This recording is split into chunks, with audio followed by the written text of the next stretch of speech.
জেলার মাধবদীতে অভিনব কৌশলে এক যুবককে প্রেমের জালে ফাঁসিয়ে বিয়ে করে দেনমোহর দাবি করেছেন এক সুন্দরী নারী।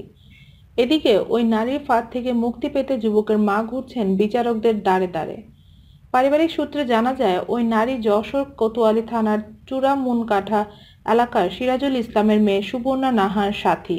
প্রায় 4 মাসের আগে অভিনব কায়দায় প্রেমের জালে ফাঁসিয়ে বিয়ে করেন মাধবদী বিশ্ববিদ্যালয় কলেজের অনার্স 3য় বর্ষের শিক্ষার্থী মোহাম্মদ শরীফুল ইসলাম সানি নামে এক যুবককে।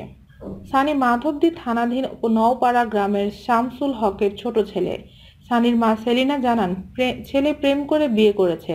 তার বাবা মেনে নিয়ে বাড়িতে জায়গা দিয়েছিল, কিন্তু সাথী যে বিয়ের নামে প্রতারণা করে টাকা পয়সা হাতিয়ে নেয় তা আগে জানা ছিল না। এই মেয়ে নাকি ঢাকায় বিভিন্ন জনের সঙ্গে সম্পর্কে জড়িয়ে রয়েছে।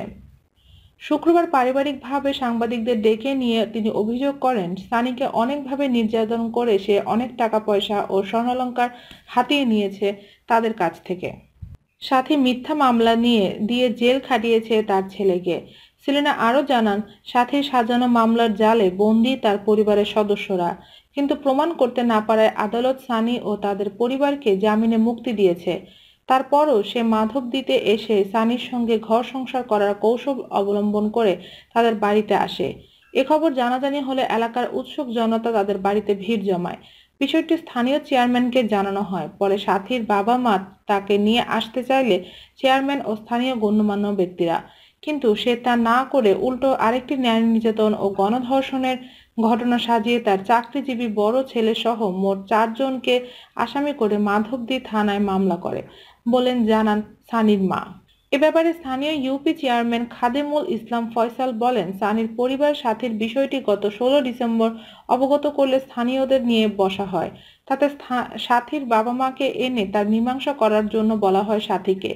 তার 2 দিন পর জানতে পারি ওই মেয়ে নাকি সানি সহ 4 জনের নামে একটি গণধর্ষণ মামলা করেছে। মাধবদী থানার ভারপ্রাপ্ত কর্মকর্তা ওসি মোহাম্মদ আবু তাহের দেওয়ান জানান, সুবর্ণা নাহার সাথী নিজেই বাদী হয়ে 2টি মামলা করেন সানির পরিবারের বিরুদ্ধে।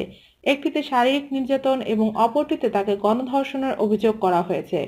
এজাহারে উল্লেখ করা হয়েছে, তার স্বামী সানি ও তার ভাসুর সহ 4 জনকে তাকে গণধর্ষণ করে। মামলা দুটি তদন্তাধীন রয়েছে বলেও জানান ওসি।